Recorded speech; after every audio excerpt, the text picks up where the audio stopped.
Atos dos Apóstolos, capítulo 18.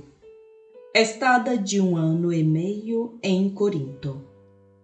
Depois disso, saindo de Atenas, Paulo dirigiu-se a Corinto. Encontrou ali um judeu chamado Áquila, natural do Ponto, e sua mulher Priscila. Eles pouco antes haviam chegado da Itália, por Cláudio ter decretado que todos os judeus saíssem de Roma. Paulo uniu-se a eles. Como exercessem o mesmo ofício, morava e trabalhava com eles. Eram fabricantes de tendas. Todos os sábados ele falava na sinagoga e procurava convencer os judeus e os gregos. Quando Silas e Timóteo chegaram da Macedônia, Paulo dedicou-se inteiramente à pregação da palavra, dando aos judeus testemunho de que Jesus era o Messias. Mas como esses contradissessem e o injuriassem, ele, sacudindo as vestes, disse-lhes: O vosso sangue caia sobre a vossa cabeça. Tenho as mãos inocentes. Desde agora vou para o meio dos gentios.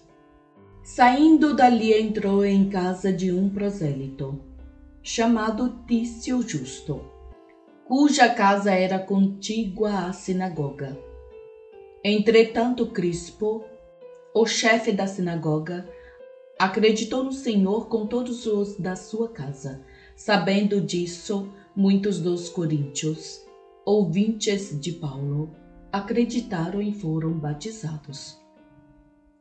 Numa noite, o Senhor disse a Paulo em visão: Não temas, fala e não te cales, porque eu estou contigo. Ninguém se aproximará de ti para te fazer mal, pois tenho um numeroso povo nesta cidade. Paulo deteve-se ali 1 ano e 6 meses, ensinando a eles a palavra de Deus. Paulo diante do procônsul.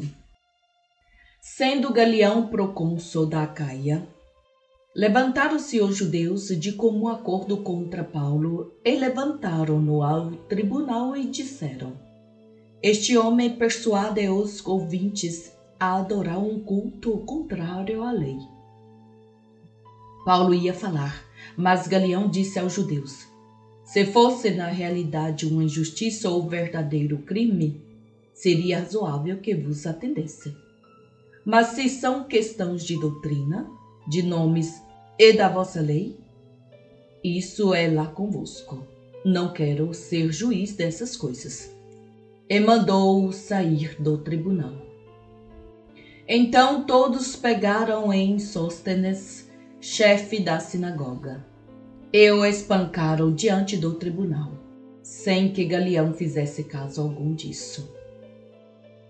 Volta a Antioquia. Paulo permaneceu ali em Corinto ainda algum tempo. Depois se despediu dos irmãos e navegou para a Síria, e com ele Priscila e Áquila. Antes, porém, cortaram o cabelo em Cencres, porque terminaram o voto. Chegaram a Éfeso, onde os deixou. Ele entrou na sinagoga e entretinha-se com os judeus. Pediram-lhe estes que ficasse com eles ali por mais tempo, mas ele não quis. Ao despedir-se, disse: Voltarei a vós, se Deus quiser. E partiu de Éfeso. Viajou até Cesareia, subiu a Jerusalém e saudou a comunidade e logo em seguida desceu a Antioquia.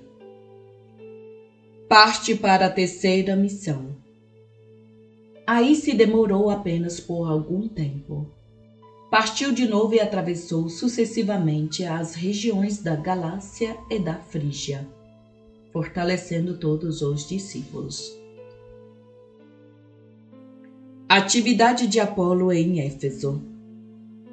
Entre mentes, um judeu chamado Apolo, natural de Alessandria, homem eloquente e muito versado nas escrituras, chegou a Éfeso. Era instruído no caminho do Senhor. Falava com fervor de espírito e ensinava com precisão a respeito de Jesus, embora conhecesse somente o batismo de João. Começou, pois, a falar na sinagoga com desassombro, como Priscila e Áquila o ouvissem. Levaram-no consigo e expuseram-lhe mais profundamente o caminho do Senhor. Como ele quisesse ir a Acaia, os irmãos animaram-no e escreveram aos discípulos que o recebessem bem. A sua presença em Corinto foi, pela graça de Deus, de muito proveito para os que haviam crido, pois com grande veemência refutava publicamente os judeus, provando pelas Escrituras que Jesus era o Messias.